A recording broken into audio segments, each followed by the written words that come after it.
evening, everyone. I'm Lisa Feeley, your host of An Accountable Catholic. And tonight we have a wonderful person with us, joining us as our guest. But as followers of Jesus, we all have to be more accountable. We need to make sure, as followers of Jesus and believers of a greater God, that we are using the talents God gave us. And in doing that, tonight's discussion, we are going to talk about divine intervention. And Jim is just the person to do that. So welcome, Jim Fongheiser. Thank you, Lisa. I'm excited to have you on our show, Jim. You're a fellow Catholic. You're a dad, I know, and, been an independent consultant for a while. You're going to talk a little bit about that, all the way from Pennsylvania. So we're glad that you're joining us. Appreciate it. And you have some great stories, I think, to share with our listeners tonight on divine intervention. And really appreciate you coming on. Why don't you introduce yourself a little bit more in detail and share your journey with our listeners? Okay. Well, I grew up in Western Pennsylvania and didn't really know where that was going to lead me, but I ended up going off to college, was trained as a biologist. I had a master's degree and went off to find work in research.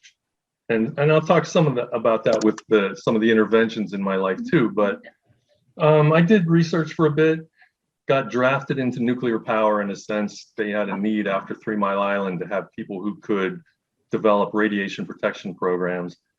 And after 15 years of that was plenty. I ended up having an opportunity to go into business on my own, which I will also tie in with some of the divine intervention. So in a sense, I ended up running my own business, but I am not a businessman. And I will tell anyone who asks that don't ever do it the way I do it. I don't have any contracts. Everything is like a gentleman's agreement. I do the work, they pay me. If they don't pay me, I don't come back. But that almost never happens. So that's not a real big part. I mean, the journey is more important than exactly where I am. And I think part of divine intervention is also recognizing the opportunities or being aware, being fine-tuned and accountable in a sense for what's been given to us. I love it.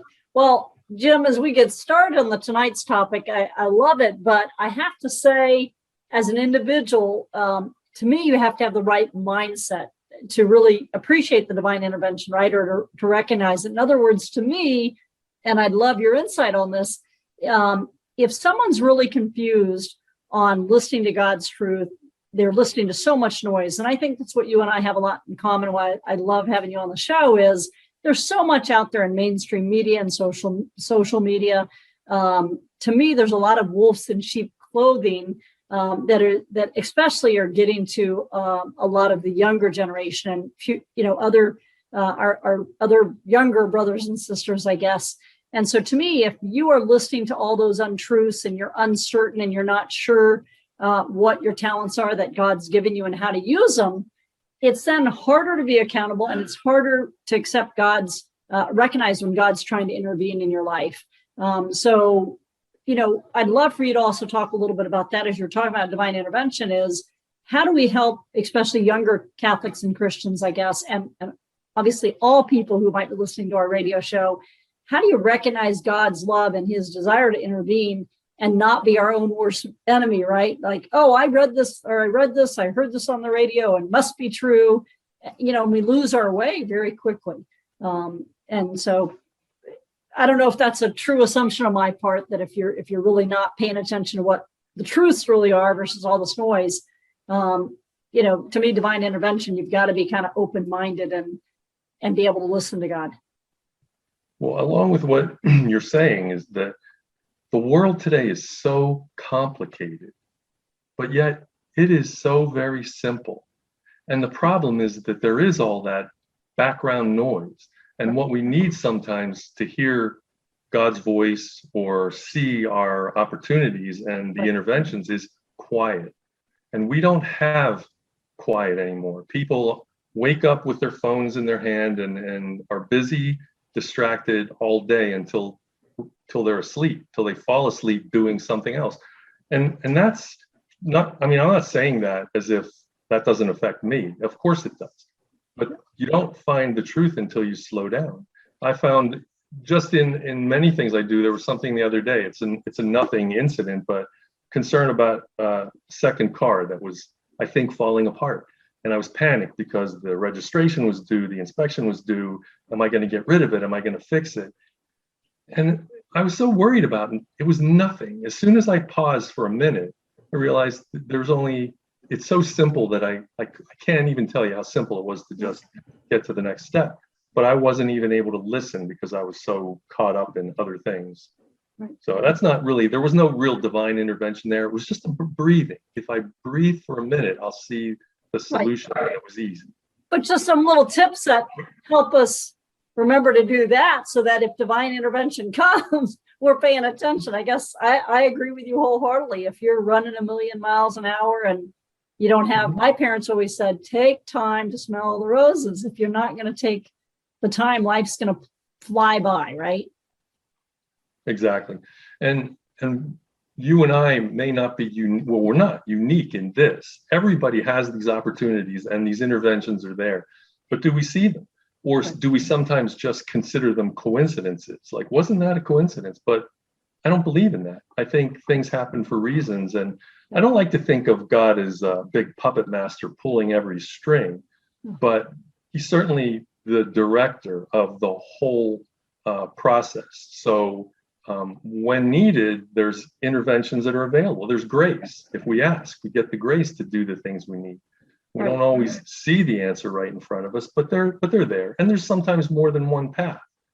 Yep. So I love it. Well, I know you had a couple of good stories and information to share with our listeners. Let's get into some of those. So how do you really define divine intervention, I guess? Let's start with there. And what do you think it is, or what have you found in your life, Jim?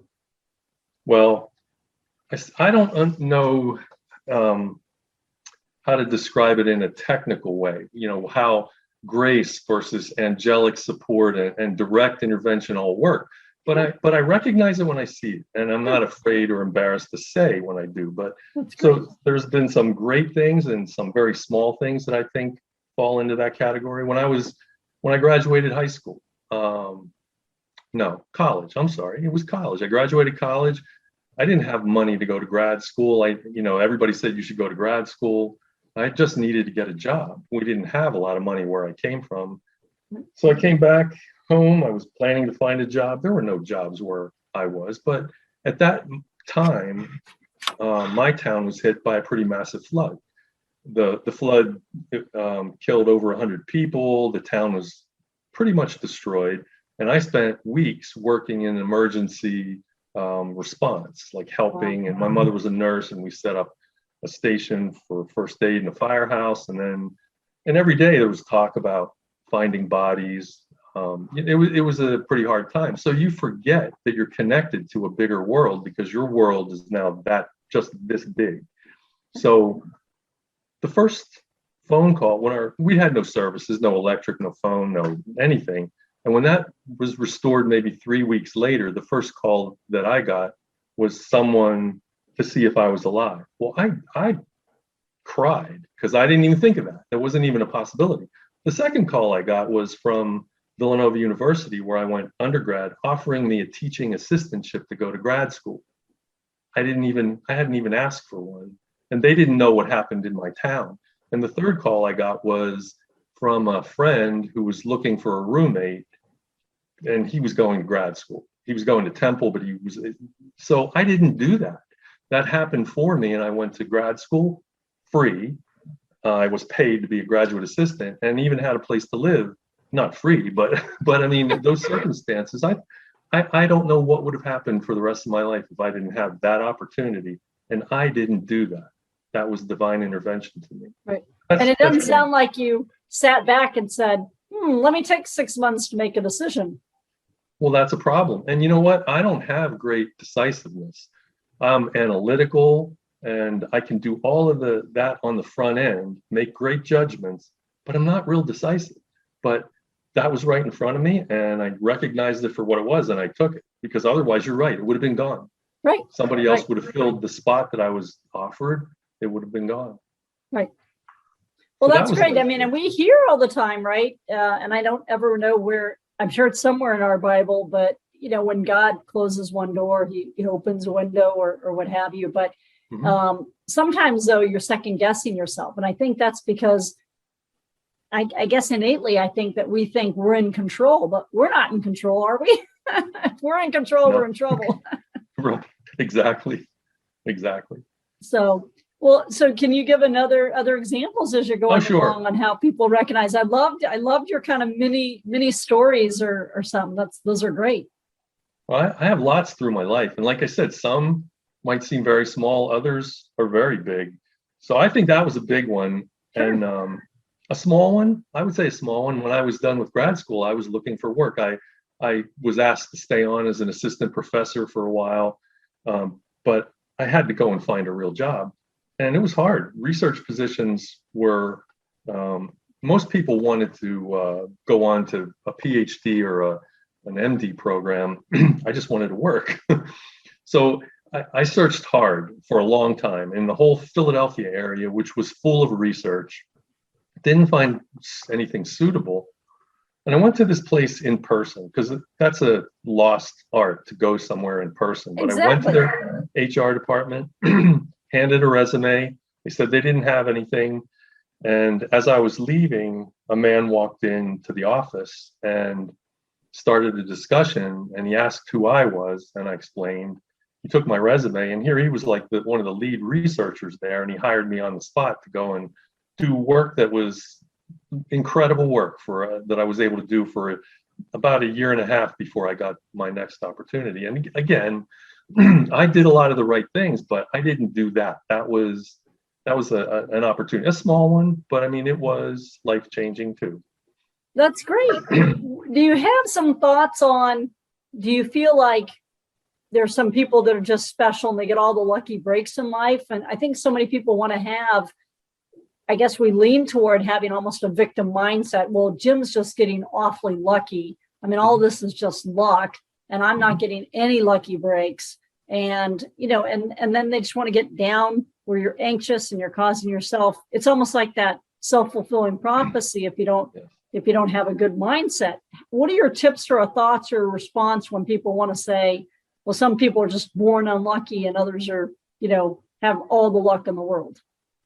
Well, I like the way you said that, but I will tell you that a lot of it is your mindset. As you said, you can look at the same things two different ways all the time. If you're ever going to do a show on unlucky, I could be on that too. I could talk to you for a long time about all the terrible things that happen, but those don't shape me. But they're obstacles. They may be a setback, but they don't shape me. That doesn't define me. So when you look at something, you have to have a positive outlook. And one of the keys for me is that I believe hopelessness is a lack of God.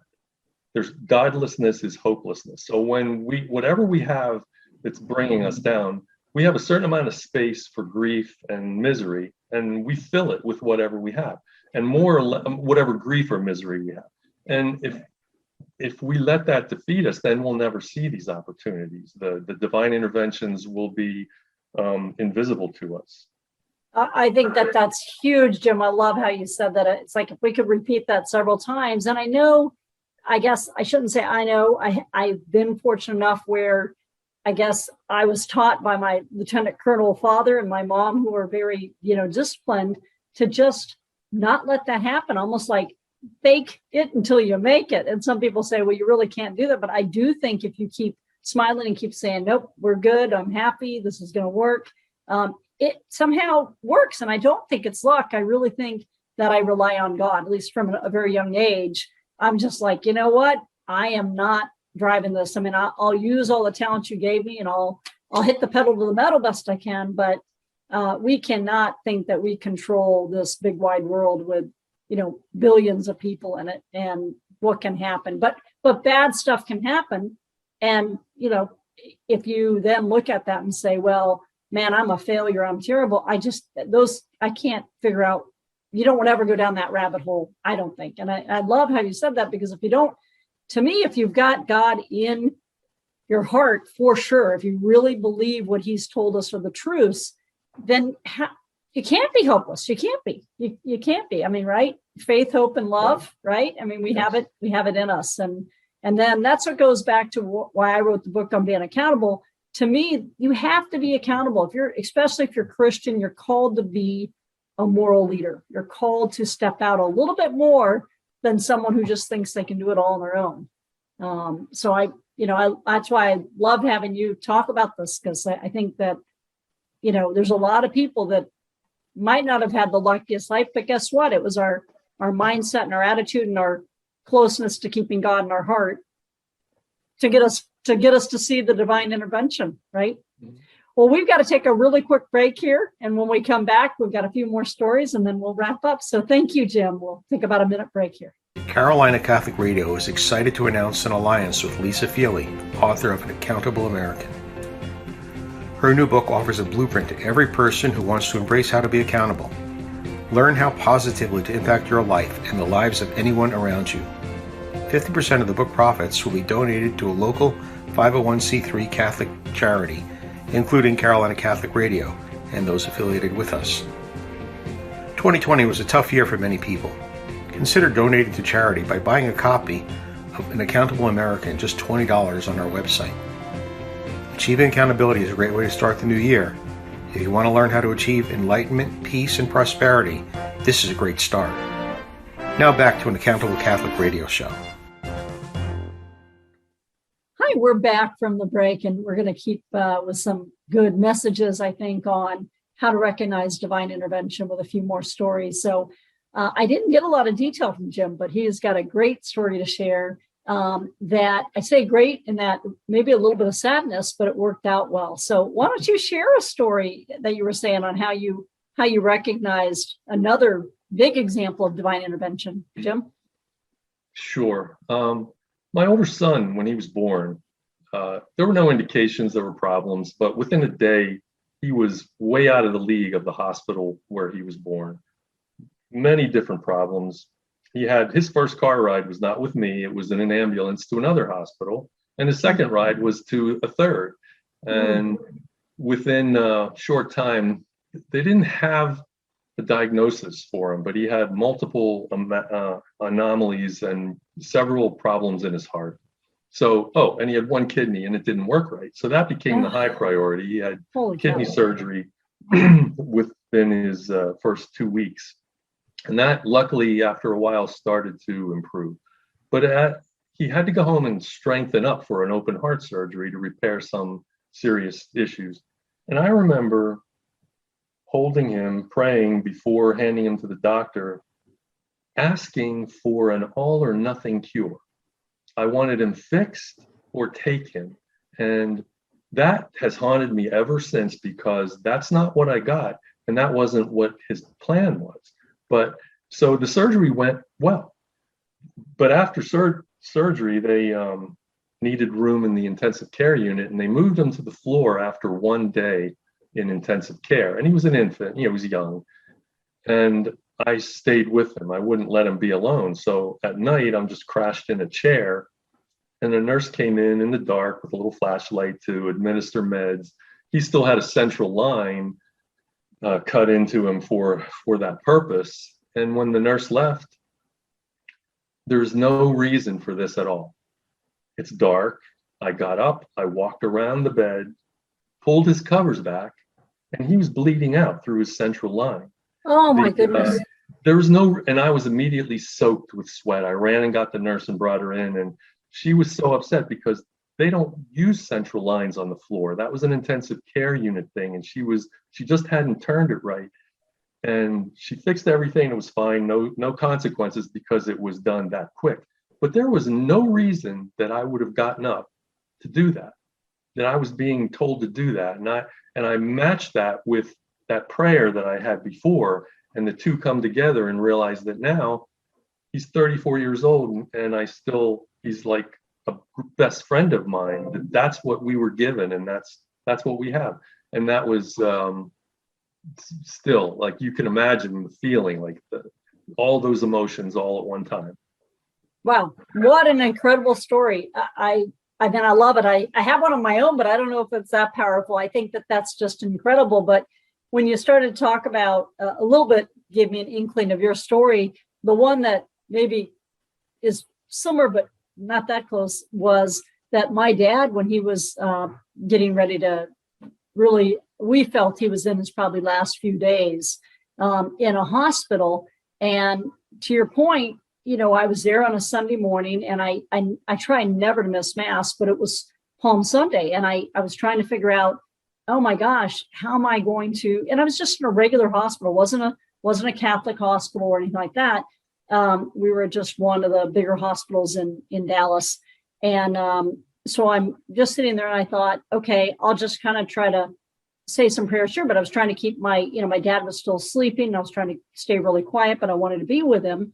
And so I figured the doctor kept putting off, hey, we're going to come see him. And so I was starting to miss Mass after Mass, because I was trying to Google, well, what's the next church? Because I grew up there, so I knew how to get to my church and everything, but I didn't know all the nearby churches because the hospital was pretty far away from my normal church. So I kept Googling, okay, where am I going to do this? And then the doctor says, oh, I'm going to be later. And it's like, I can't leave until I see this doctor to make sure Dad's okay, so I can go to Mass and I come back. So I kid you not, Jim, I'm Google the final last one, and they're like, nope, I'm going to miss it. So I'm basically not going to get church. And I don't know the last time I ever missed a Palm Sunday. So it's like, oh, okay, it is meant to be. That's okay. I'm just going to stay here with Dad. Well, we're in a dark room, like you said. They're always very dark when everyone's trying to sleep. It's probably, now 10:30, 11 in the morning, so, but we had all the shades and everything because Dad was still sleeping. And all of a sudden, this lady, which we had a do not disturb sign, on the door and everything, because my dad was just about, I think he had just entered hospice. So they weren't going to take blood, they weren't going to do anything. And this woman just leans in the door and she says, do you want to receive some bread? Do you need bread? Well, I was thinking they were coming for meals. Like I thought she was a food service person. So I said, no, ma'am, we're not going to have any food. We're okay. And she said, no, you need to receive bread, don't you? And so then I just kind of like sat up and I'm like, I'm sorry, are you talking about communion? She said, yes, I was going to come in and do Mass with you. And I said, okay, sure. So she came over and she did almost a full Mass, like a little, she says all the basic prayers, Catholic and everything. And I said, thank you so much. I said, I can't, this is fantastic. I said, I was trying to find where to go Mass and I couldn't find anywhere to go to Mass. So then she left. My dad wakes up at the very end of it, and he thought he was getting last rites. He's like, I'm not dying, but he really was close to dying. So we, I said, no, Dad, don't worry, go back to sleep. So she left, but Jim, here's the wildest part. So about a half hour later, I go out, because then the doctor finally came and everything, and I leave. And I said to the nurses at the station, I said, I just want to tell you, I'm really sorry. I don't know your hospital very well at all. I know you're not a Christian hospital, right? You're not affiliated with anybody. I said, but it's just wonderful. It's a wonderful service that you have these, ladies that, I don't know if she was a nun or whatever, but walking around, doing Mass in rooms. Jim, they looked at me like I had 9 heads. They said, we don't have anybody offering Mass. I said, the lady just was in my dad's room and stuff, and she did a full Mass for us and offered. And they said, no, ma'am, we don't have any of that. We're not sure what you're talking about. I said, well, do you have a chapel? I mean, do you have something? She says, we're just a basic hospital. We're a public hospital. So that no one knew who this lady was or anything. And they literally thought I was nuts. They were like, so. No, that is amazing. So, I mean, I do think, so I joked with my friends when my dad passed and my sister, and I was like, yep, just Google Palm Sunday Masses and it comes right to the bedroom of the hospital. I don't know what else to say. Yeah. That was the best Mass ever.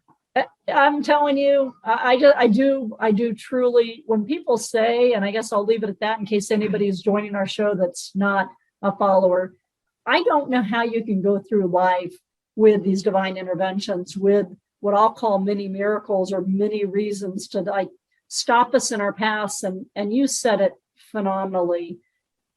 You've got to slow down. We've got to listen. We can't think we're in complete control. That's right? well said. Yeah. That's right. That's right. So, That is well, an amazing story. Yeah. Well, I'm going to be yours telling it later. yours is amazing. I mean, that's phenomenal. But right, why do we do the things we do? Right? Why did stuff happen like that? We didn't, we're not planning that, right? And so I just think I think divine intervention's a very big thing that we should recognize and stuff. But I don't know. I don't think you can do that unless you're going to plan to be calmer, understand God exists, God's truth's there, and be willing to be open-minded to take your time and realize that we're not in control. We're not the ones running it all. But so do you have any other final thoughts before we end this session? I know you and I are going to chat for a future show, so we'll go on to that for the next one. But Well, I wouldn't know how to tie it up well like you do, but I know that sometimes when we're trying to figure out where we're at right now, that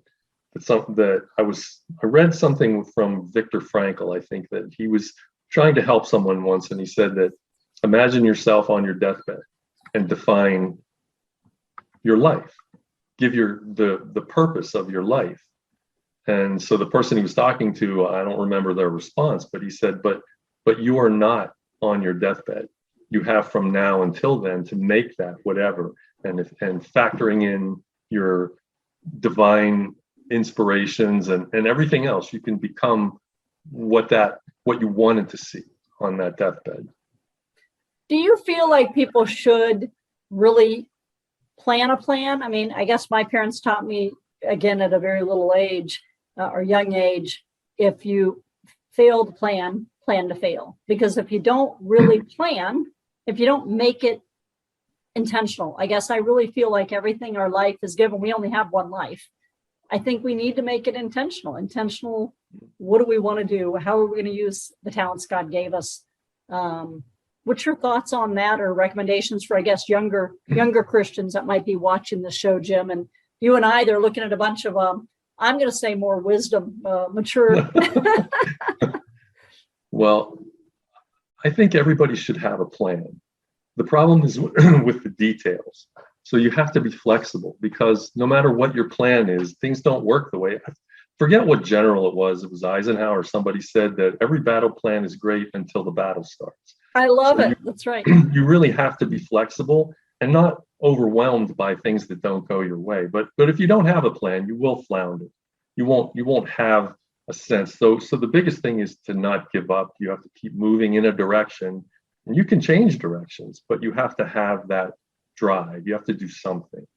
I love how you said that. I'm going to lean on my Lean Six Sigma experience as a master black belt, and we have what's called an iterative process. I don't know if you've heard that term, but iterative, obviously in your world, you probably have, where we move forward 5 steps, but then we might back up a step and use other steps to go forward again. And what it means is revisit your plan all the time, be agile in adapting, so that you don't keep going down a complete wrong path too far.